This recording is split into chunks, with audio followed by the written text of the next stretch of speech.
Hey class, Mr. Stewart, and this is going to be the integrity lecture for Chapter 13, which has to do with the appellate process. I want to start out this chapter by saying that what I'm going to present to you here is going to be pretty short and sweet. This chapter goes into a lot of detail in regard to the appeals process, and yes, you're responsible for the material, you're responsible for reading the chapter, and if you have any questions, I'm always here to answer those questions after you read the chapter. But I want to try to simplify this whole idea of the appeals or appellate process. And when you see the term appellate, that is just a fancy way of saying the appeals process. Many people think that the appeals process is just another time and another way to rehash the facts of the case. Now, some of you that have had me in Intro to Criminal Justice, you know that I talk a little bit about the appeals process in that course, and basically I want you to understand that when a criminal trial happens, typically there are errors committed. And when I say errors committed, what I'm talking about is there some procedural error that the judge doesn't catch? Does the judge commit some procedural error? Is there some error in allowing a particular piece of evidence in or keeping a particular piece of evidence out?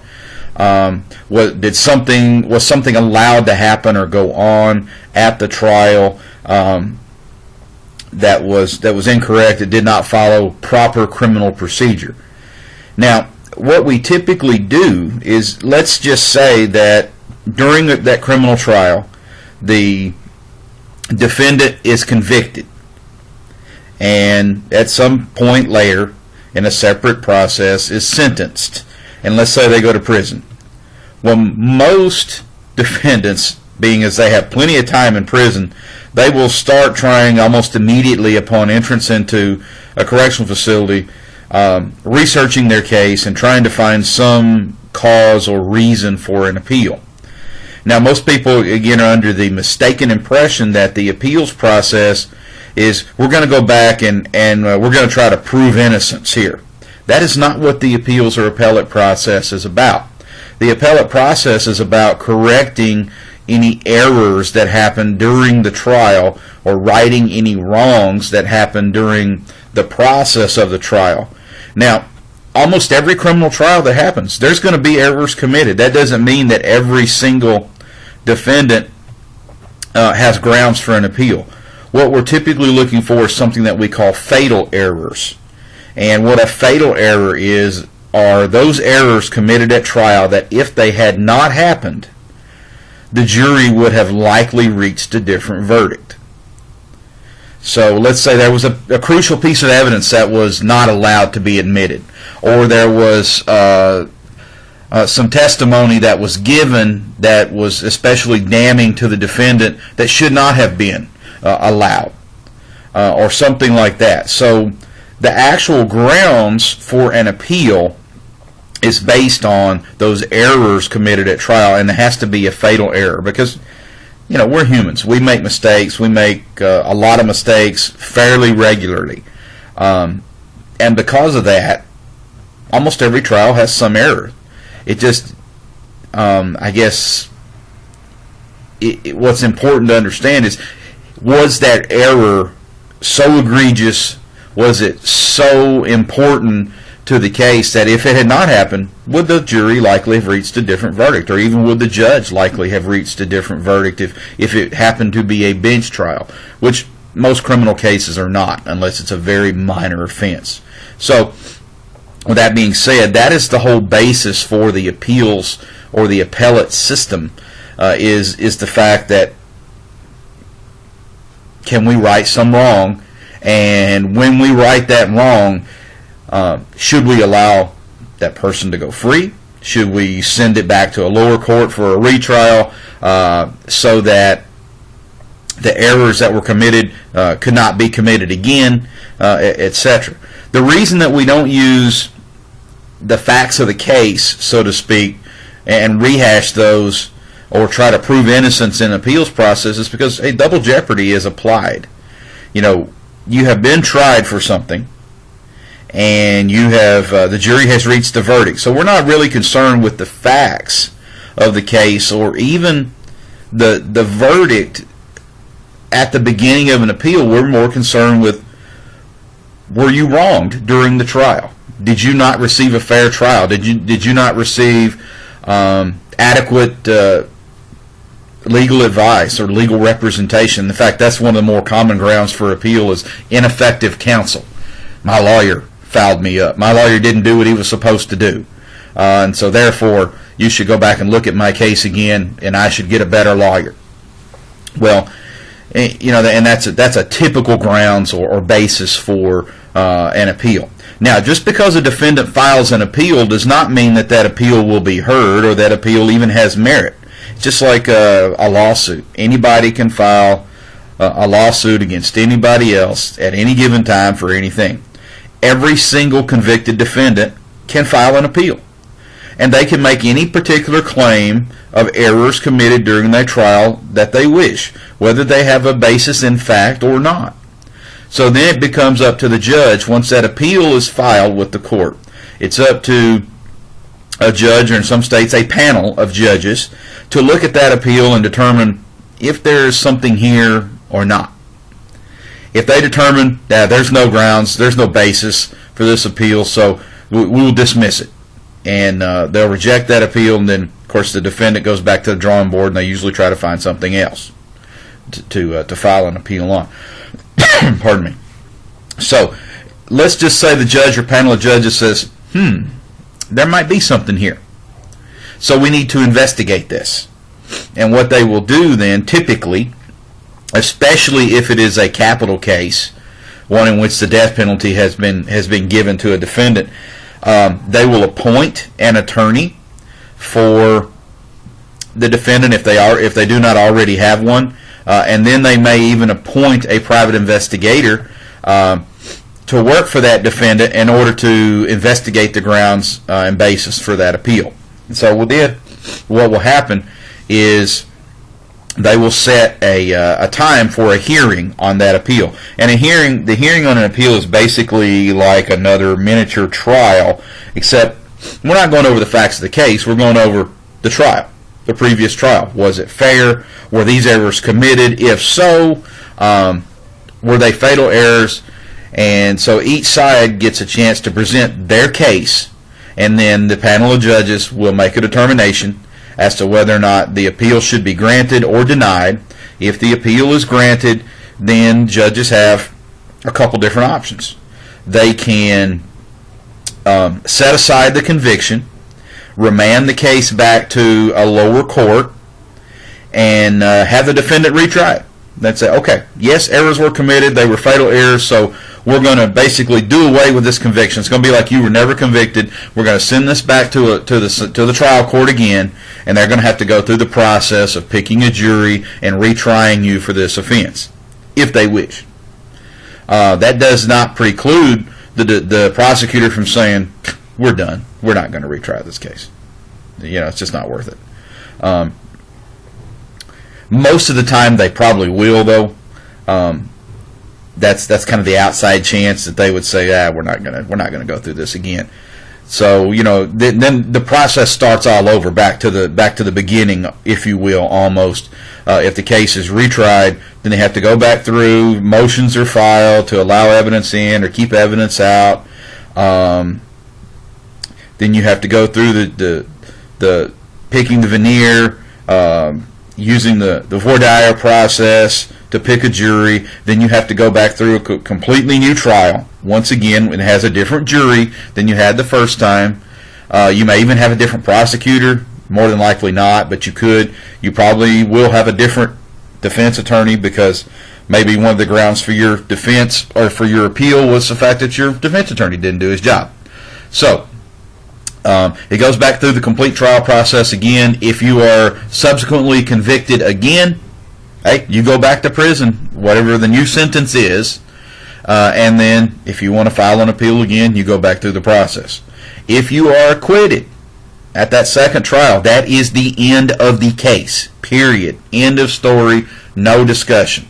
The prosecution does not have the ability or the right or the authority to file an appeal if the jury found the defendant not guilty. The only person who can file an appeal is the defendant or the defense attorney for the defendant. The prosecution has no right to an appeal. So if you are found not guilty, that is it. That is the end of the trial. The second option that the judge or panel of judges have, if they find a basis for the appeal and the appeal is granted, is they could just simply free the defendant and say, this is it. This case was so fouled up from the ground up that you're not going to retry this case. It's over. This person is freed. They're out of prison, and that's just that. That is more often not the case. Most of the time, they will remand the case to the lower court, to the trial court, and will determine if that person will be tried again. Very rarely do they simply say, "You're free. Go forth and conquer, and don't come back before this court again." That's actually fairly unlikely.